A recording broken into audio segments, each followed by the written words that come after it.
जय माता दी दोस्तों, welcome back to my channel tarot 2.0। दोस्तों, आज मैं आप लोगों को बताऊंगी कि एक्वेरियस यानी कुंभ राशि वालों की लाइफ 7 जुलाई के दिन कैसी रहने वाली है। तो चलिए दोस्तों स्टार्ट करते हैं। यूनिवर्स प्लीज़ मुझे बताइए कि एक्वेरियस की फैमिली लाइफ कैसी रहेगी 7 जुलाई के दिन। एक्वेरियस की फैमिली लाइफ, किसी ने मुझसे कहा था कि बिज़नेस एंड जॉब के बारे में भी बताइएगा, तो देख लेते हैं कि बिज़नेस एंड जॉब कैसी रहेगी 7 जुलाई के दिन। एक्वेरियस की हेल्थ कैसी रहेगी एंड 7 जुलाई के दिन एक्वेरियस की love life and marital life.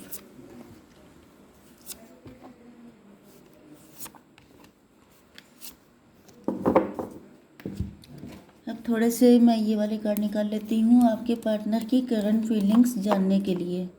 Okay universe please मुझे बताइए कि क्या है करंट फीलिंग्स मेरे व्यूवर्स के पर्सन की।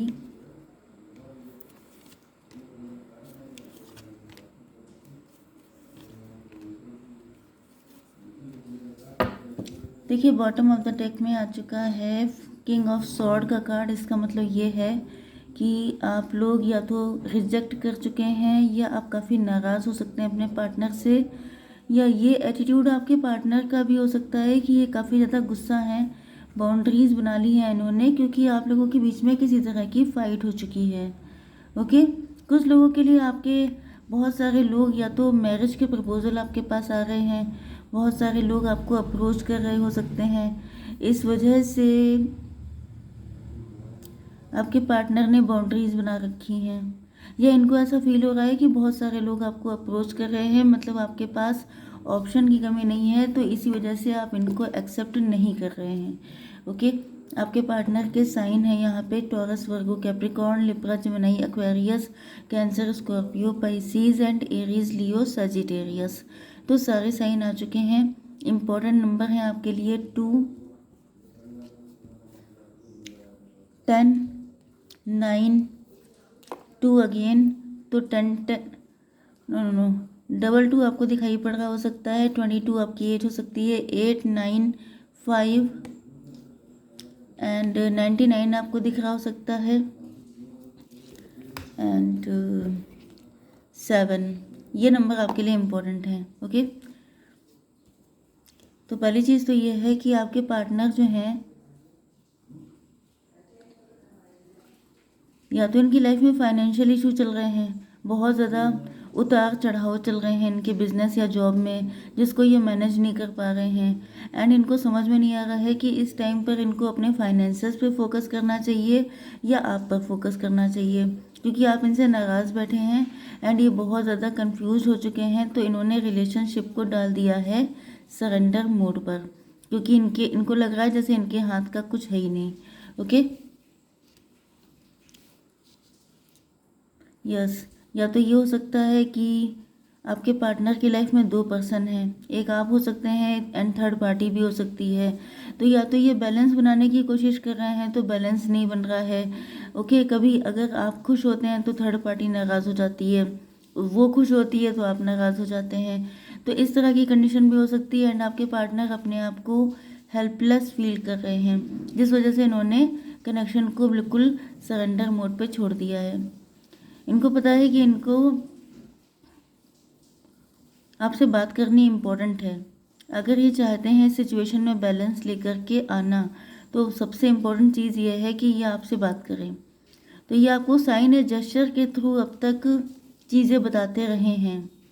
ज़्यादातर चांसेस मुझे दिख रहे हैं कि यहाँ पे थर्ड पार्टी सिचुएशन है, एंड थर्ड पार्टी कोई भी हो सकती है, मतलब कोई पार्टनर हो सकता है, एज हो सकती है, पेरेंट्स हो सकते हैं, रिलीजन, सोसाइटी, कास्ट, कल्चर, ये सब चीज़ें।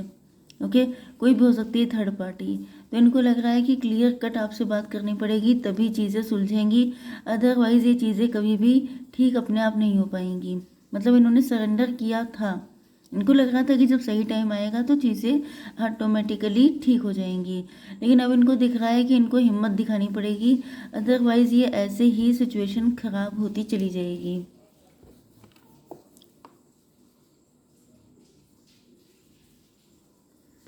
इनकी फाइनेंशियल कंडीशन पहले से तो बेटर हो चुकी है एंड ये आपके लिए कुछ करना भी चाहते हैं, किसी तरह का गिफ्ट देना या किसी तरह से आपको मनाने की कोशिश करना, क्योंकि ये अपनी ज़िंदगी में भी फन चाहते हैं, खुशियाँ चाहते हैं।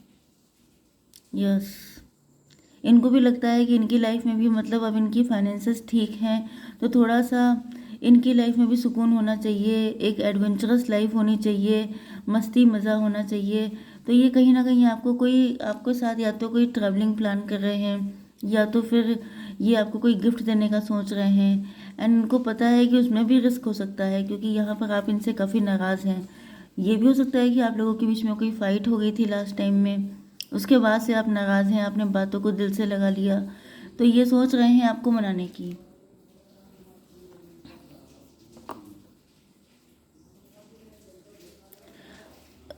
हो सकता है कि आपके लिए बहुत सारे मल्टीपल ऑफर आ रहे हों शादी के।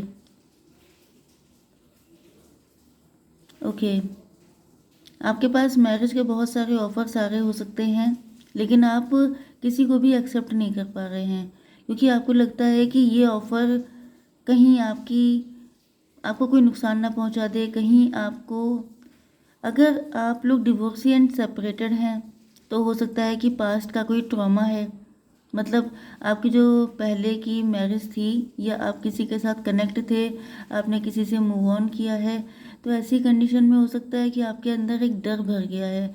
आपको लगता है कि जो आपका प्रीवियस रिलेशनशिप था वैसे ही कहीं ऐसा ना हो कि फिर से आपको कोई पार्टनर मिल जाए, इस वजह से आप डर रहे हैं। दूसरी कंडीशन ये हो सकती है कि आपके ऊपर पितृ दोष है। यस, इस वजह से कोई ना कोई मतलब आप आगे नहीं बढ़ पा रहे हैं, आपकी शादी नहीं हो पा रही है, बहुत लंबे टाइम से आप रुके हुए हैं एंड ये भी पॉसिबल है कि इसी वजह से आपके पार्टनर भी आपकी लाइफ में नहीं आ रहे हैं।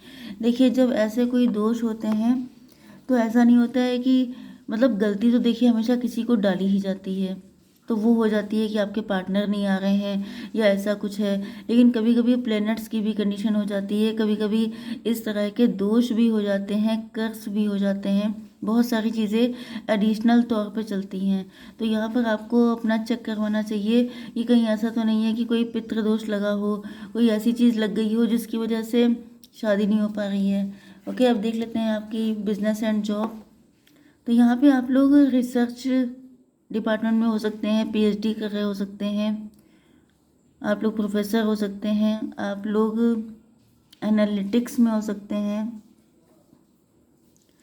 कोई जो डीप नॉलेज वाले काम होते हैं वो बहुत सारे हो सकते हैं, मैं सबका नाम नहीं ले सकती हूँ, बट यहाँ पर कोई ऐसा काम आप कर रहे हैं जिसमें बहुत ज़्यादा डीप रिसर्च की ज़रूरत पड़ती है। ओके, एंड आप बहुत ज़्यादा ऑथेंटिक है। पहली चीज़ तो ये है कि आप लोगों का ज्ञान जो है, आपके अंदर नॉलेज, ये आपके पास्ट लाइफ से भी आपके अंदर हो सकती है। आप बेसिकली आपकी एज चाहे जितनी भी कम हो, लेकिन आप नॉलेजेबल बहुत ज़्यादा हैं, मतलब देखने में छोटे से लगते होंगे आप, लेकिन आपका माइंड, जिस तरह की आप बातें करते हैं या जिस लेवल की आपके अंदर नॉलेज है, लोगों को लगता होगा कि जैसे कोई ओल्ड सोल है, क्योंकि यहाँ पे लिटरली दिख रहा है कि आप लोग देखने में काफ़ी कम एज के हैं। यस, लेकिन नॉलेज बहुत तगड़ी है आपके अंदर। एंड दूसरी चीज़ ये है कि आप लोग जो भी काम करते हैं ऑथेंटिसिटी से करते हैं। सबसे बड़ी बात यह है कि आप शॉर्टकट के चक्कर में नहीं पड़ते हैं। मतलब लोग होते हैं, या तो आपको खुद से इतना इंटरेस्ट है, ये दो ही चीज़ों में पॉसिबल है। पहली चीज़ तो ये है कि आप खुद में इतने ऑनेस्ट हैं कि आप शॉर्टकट पकड़ना नहीं चाहते। दूसरी चीज़ ये है कि आपसे कहा भी जा रहा है कि आपको शॉर्टकट नहीं पकड़ना है, आपको करना है काम अपना पूरी ऑथेंटिसिटी से, क्योंकि अगर आपने शॉर्टकट लिया तो वो चीज़ें आपको खुश नहीं रख पाएंगी। ओके, क्योंकि यहाँ पे आपकी हेल्थ के लिए आ चुका है डिप्रेशन का कार्ड। यस, तो आप प्रेजेंट टाइम में काफ़ी सैड हो सकते हैं, या तो हो सकता है कि आपने शॉर्टकट पकड़ लिया है एंड आप सब चीज़ें जल्दी जल्दी चाहते हैं। तो देखिए, हर चीज़ का एक टाइम होता है, चाहे ये आपकी लव लाइफ हो, चाहे मैरिटल लाइफ हो, चाहे ओवरऑल लाइफ हो, आपको पेशेंस तो रखना पड़ेगा। लॉन्ग रूट से जाएंगे लेकिन सेफ रहेगा, शॉर्टकट से जाएंगे तो शॉर्ट टर्म के लिए चीज़ें मिलेंगी, फिर वो मिलना बंद हो जाएंगी। ओके, अब देख लेते हैं आपकी love life and marital life. तो यहाँ पे आपके पार्टनर जो हैं वो आजकल आपको लेके इतना ज़्यादा इनका पैशन बढ़ चुका है कि आपकी यादों में खोए रहते हैं। एंड ये म्यूज़िक लवर हो सकते हैं, या आपकी जो चैट्स हैं उनको इन्होंने रिकॉर्ड किया था, या जो भी सिचुएशन थी ये सुनते हैं। या देखते हैं, पढ़ते हैं, एनीथिंग। ओके, इनको बहुत फेथ है कि वक्त जब सही आएगा तो सारी चीज़ें ठीक हो जाएंगी, क्योंकि हो सकता है कि आपके पार्टनर ने आपका बर्थ चार्ट दिखवाया हो, आपकी डेट ऑफ बर्थ इनको पता हो, इन्होंने आपके लिए दिखवाया हो, तो पता चला हो कि आपके ऊपर पितृदोष चल रहा है या कुछ दोष है आपके ऊपर जिसकी वजह से आपकी शादी डिले हो रही है। तो या तो ये आपके पार्टनर के ऊपर हो सकता है, उनके ऊपर किसी तरह का दोष हो सकता है, तो वो ईश्वर पे फेथ रखे बैठे हैं कि जब सब सही टाइम आएगा तभी आपका यूनियन हो पाएगा। यस।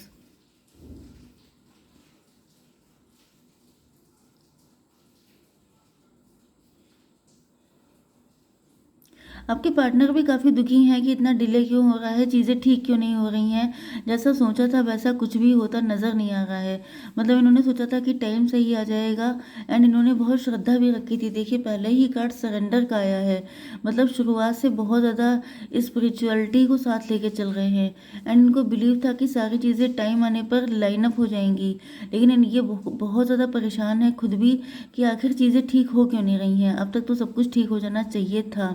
ओके, तो ये आपसे भी बात करना चाहते हैं क्लियर कट, क्योंकि इनको पता है कि जितना डिले हो रहा है उतना आपको भी गुस्सा आ रही है, कि मतलब आपको लग रहा है ये चीटिंग कर रहे हैं, बिट्रेयल कर रहे हैं, जबकि ऐसा नहीं है। ये जब आपसे फर्स्ट टाइम मिले थे तो इनको फर्स्ट टाइम में ही आपसे लव हो गया था, एंड ये तब से आपका वेट कर रहे हैं, एंड ये आपको विश्वास दिलाना चाहते हैं कि यहाँ पे कोई चीटिंग नहीं है। ये फैक्ट है कि आपसे बिल्कुल ऑथेंटिक ट्रू लव करते हैं। यस, ये आपके लिए करना चाहते हैं बहुत कुछ, चाहे इनको रिस्क लेना पड़े, चाहे कुछ करना पड़े। लेकिन जब चीज़ें अगर वक्त आपके सपोर्ट में नहीं है तो सही चीज़ें भी उल्टी पड़ जाती हैं, जिस वजह से आपके पार्टनर थोड़ा सा टाइम का वेट कर रहे हैं। देखिए यहाँ पे इक्वल गिव एंड टेक आया है, ये चाहते हैं आपके साथ इक्वल गिव एंड टेक करना, इनको पता है कि आप इनके सोलमेट हैं, एंड ये आपके साथ खुश होना चाहते हैं, क्योंकि ये बता रहे हैं कि आप ही के साथ इनकी सारी खुशियां हैं। जब ये आपके साथ होते हैं तो इनका ऐसे उछलने कूदने का मन करता है, इतना दिल खुश होता है इनका। लेकिन यहाँ पे मेन जो बैरियर लग रहा है वो है कोई पितृदोष या कोई दोष लगा है जिसकी वजह से नहीं हो पा रहा है। कोई कर्ज हो सकता है, कोई दोष हो सकता है, कुछ भी ऐसा है, लेकिन ये सब चीज़ें आपको नहीं पता हैं, एंड इस वजह से आप काफ़ी ज़्यादा गुस्से में हैं। आपको लग रहा है कि जैसे आपका मन कर रहा है फाइट करने का। Okay, yes.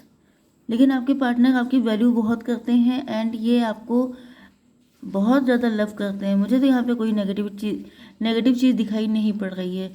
ओके, तो आई होप सो कि रीडिंग आपको पसंद आई होगी। Please to like share and subscribe. जय माता दी।